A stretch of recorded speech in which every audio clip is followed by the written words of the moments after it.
Bueno, muy buenas tardes. Daniel, buenas tardes para usted, hermano. Acabo de verlo por acá, presentando su libro, por acá en el Quindío, La rebelión de los oficios inútiles.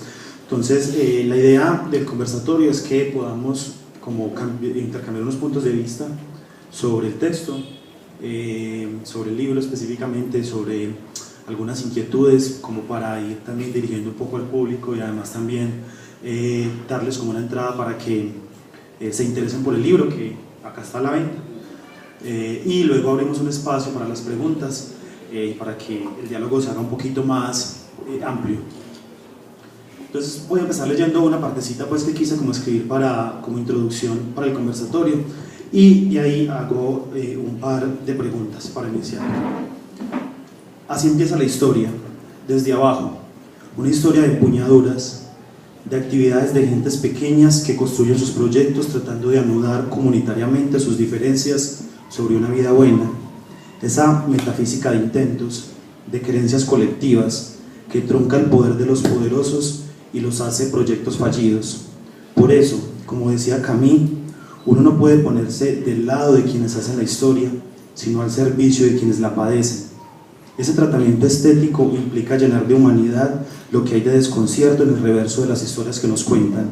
Empecemos por ahí, por hablar de Serafín Meneses Tobar, el albañil, Benigno Durán, el curandero, Maximiliano Velázquez, el amigo del curandero, Zacarías Arrieta, el electricista, Antonio Blas, el tornero, Herminda Rangel, la empleada del servicio doméstico, Miguel Macías, estibador, Orlando Granadas, amansador de caballos, Manolo Rivera, el árbitro de las picadas o de los partidos veredales, Donaldo de Jesús, curtidor de cuero, Ana Dolores Larrota, vendedora de verduras, Ismael Tolosa, vendedor de bisutería, Andrés Gualdrón, maestro de escuela, Abigail Gildardo, locutor, Misael Pinilla, tinterillo, Pablo Moreno, cocinero, Argemiro Araujo, soldador y electricista, Norberto Aldila, zapatero, Antonio Nestroza, mecánico de bicicletas, Evangelista Pimentel, presidente de la Junta de Acción Comunal, todos ellos pertenecientes a Sindicato de Oficios Varios.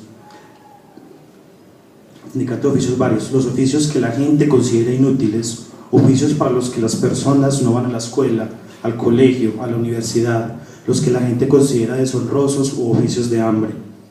El lugar de la historia de estos personajes anuncia un lugar de donde se quiere narrar, pero también de lo que se quiere contar. No solo los actos horrorosos que rayan con lo inverosímil, más bien así nos lo hacen creer o por cierta precaución psicológica queremos negar en las violencias, sino las pistas, los hallazgos, las luces, las migajas de pan en el camino sobre las cuales llenamos de sentido el enigma de la vida, los azares del amor, las vicisitudes de la amistad, las truncadas metáforas de las relaciones humanas y sus hazañas, horizonte de expectativas donde confluyen el éxito y el fracaso, el error y el acierto, allí donde toma forma la vida, en las decisiones. Daniel, partiendo como de esta pequeña improvisación para entrar a su texto, quisiera empezar preguntándole por sus personajes, como cuál es la decisión ética como escritor para decidir precisamente que sus personajes sean estos que acabamos de escribir, porque todos los que acabo de nombrar acá hacen parte de la novela, son personajes de la novela. Entonces esos personajes que uno podría nombrar como personajes pequeños, ¿cuál es la decisión ética que motiva a Daniel Ferreira para que sus personajes sean estos? Buenas noches. Antes que nada, un agradecimiento a la Fundación Torre de Palabras, a José María, a Caterín, por haberme invitado a presentar esta novela, y a Jonathan por acompañarme acá. Pues son muchas decisiones éticas, no solo una. Cuando uno está diciendo la estética y la política que contiene lo que uno escribe, que yo creo que la prosa contiene ética, estética y política, pues está tomando unas decisiones específicas. Esta es una novela, digamos, que ambientada en un periodo histórico alusivo que era los años 70, y en ese momento pues las categorías de lo que podría ser la producción en Colombia, para ponernos marxistas, eran los terratenientes, los obreros y una variopinta que como que está en un sector de sombras, que son como los arrendatarios y los artesanos. Es decir, que éramos como todavía un país feudal. Esta historia ocurre en un pueblito donde esos personajes que Jonathan ha inventariado deciden tomarse unos terrenos, y hay una represión de otros sectores sociales para evitar que estos obreros sin trabajo, porque en la dinámica también del capital nuestro, pues el obrero dentro de esas categorías es el único que no posee ningún medio de producción, no tiene ni la tierra, no tiene ni la plata, el capital, y no le queda sino su fuerza de trabajo. Cuando no existe el trabajo para ellos, entonces son como las parias de la sociedad. De tal manera que este sindicato es como un primer salto a tener conciencia de sus carencias y de la precariedad en la que viven, y el gesto de organizarse para tomarse un terreno es como un primer despertar. La novela se llama Rebelión, no Revolución, porque a veces la gente ha tergiversado un poco el sentido.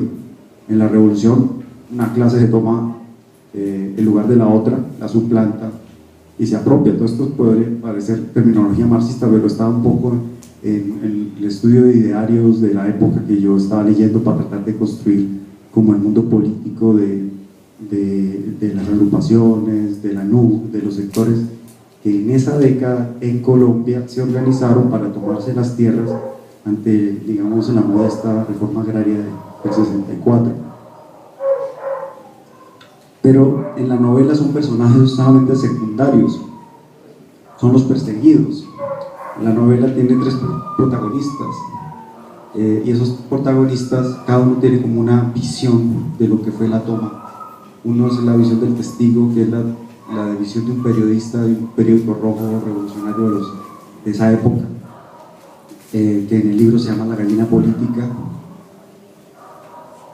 La otra es la líder del sindicato, Anita Larrota, una mujer anciana que trabajaba de verdulera y que ha apadrinado a una cantidad pues innumerable de niños, y un terrateniente en decadencia, un personaje más bien evadido de la realidad en la que está, que vive siempre delirando y emborrachándose, pero que ha heredado no solo las tierras sino también las ideas de su clase, ¿no? Entonces, como que en esos 3 personajes sí se empiezan a configurar ciertos sectores que podrían ser sociales. A mí me gusta imaginar los personajes como arquetipos, arquetipos derivados de historias que se han ido repitiendo como en nuestro país y que se han repetido y que uno puede encontrar en cualquier parte. Cuando yo estudiaba como estas tomas, las tomas de la NUC, la toma del Coconuco, de Cauca y de otros lugares de San Onofre, y en Bogotá también, de la Hacienda Versalles, veía que las historias se repetían. Siempre en el estado de sitio a esta gente la persiguieron, la torturaron, la implicaron en los movimientos armados y un poco la excluyeron de sus procesos e invalidaron el proceso en sí. Entonces estas recurrencias me hacían pensar cuáles podrían ser los personajes arquetípicos, y se me ocurrió que era el punto de vista de la misma narración, vista desde varias partes. Eso hacía como que hubiera totalidad, a partir de un pequeño episodio contarlo todo, es decir, todo el mapa de las tomas de tierras en este país en los 70, que era un tema sensible y estaba como en la coyuntura de todo lo que estaba pasando acá serio, y el otro era el contexto del estado de sitio que le permitía a las fuerzas armadas y a los cuerpos de seguridad del Estado todas las prácticas inhumanas de tortura y de persecución política contra la gente, que es un poco el inventario que acompaña esos nombres y esos oficios inútiles, es el inventario de las torturas y las prácticas de contrainsurgencia que hay en el mismo momento.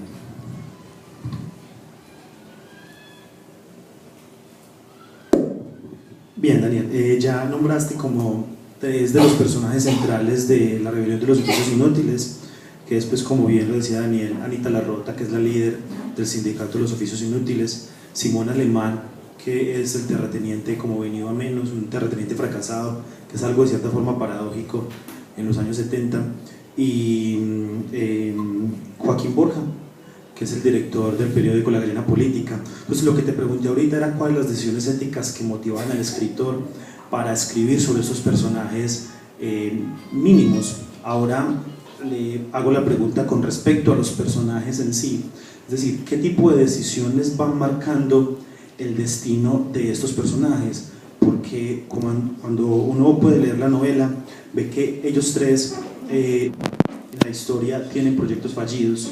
Entonces, ¿cómo esos proyectos o esos pequeños proyectos que se hacen fallidos en el acontecer, en las vicisitudes, cómo determinan las acciones de ellos y su carácter?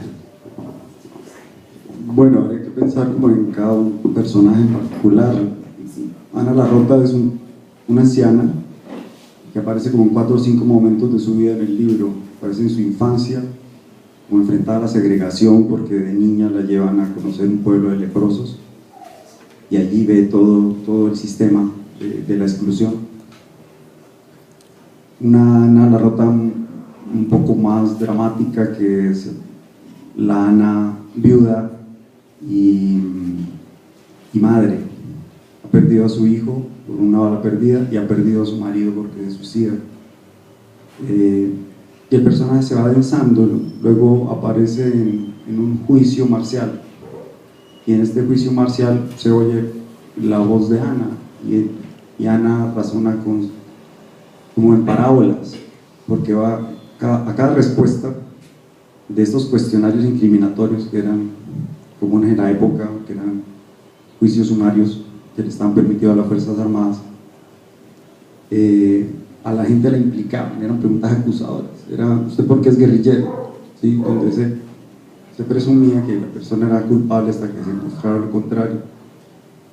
Ella contesta todas estas acusaciones siempre con historias que son ejemplificaciones de la injusticia, de la desigualdad, pero que están ancladas a su historia de vida. Ese es otro momento del libro.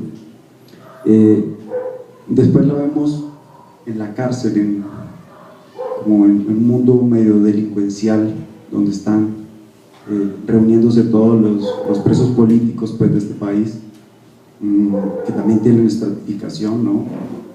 Están los rebeldes contra la nación, y están los ladronzuelos, y están, bueno, muchas gamas de delitos, y a estas mujeres las agrupan y hay rencillas entre ellas, y allí la vemos como aceptar su destino. Su destino es que es una perseguida política y que la van a matar porque es el lugar donde es más desvalida, y aún así la vemos en su ancianidad oponerse a que la maten, porque ella también se enfrenta y la matan, lo cual la vuelve un personaje trágico por ese destino.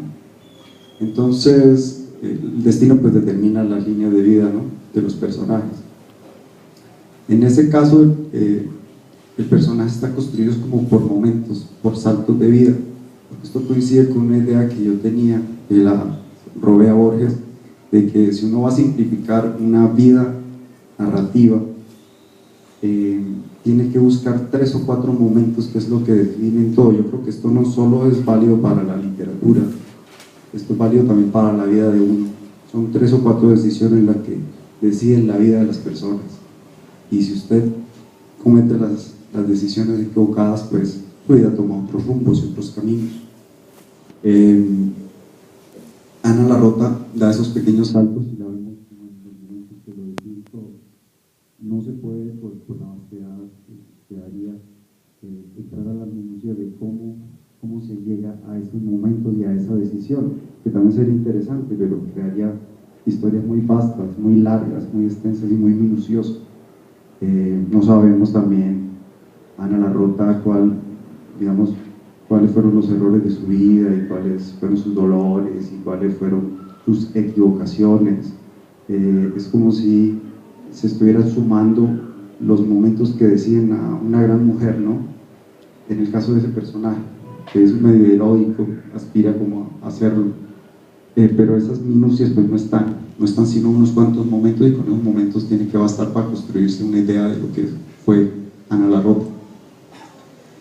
Simón Alemán, en cambio, es un tercamente decadente, un hombre que no quiere participar como en la realidad en la que está, que es el momento en el que ocurre la historia, y que está anclado más bien como un melodrama, una especie de neurosis que le queda por un mal amor.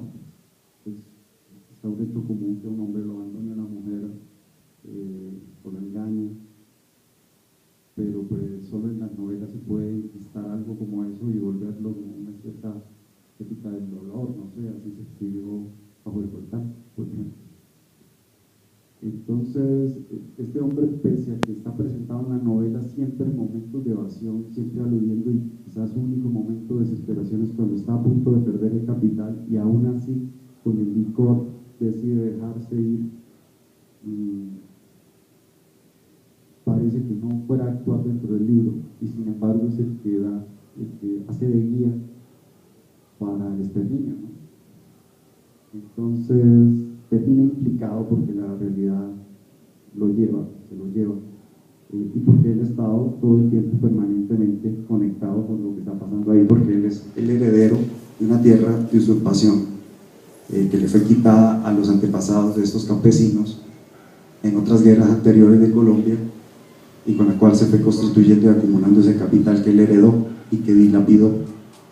Entonces siempre ha estado conectado con todo y cree que no hace parte. Entonces eso le da un contraste dramático, esa evasión. Y Joaquín Borja es un poco el narrador, ¿no?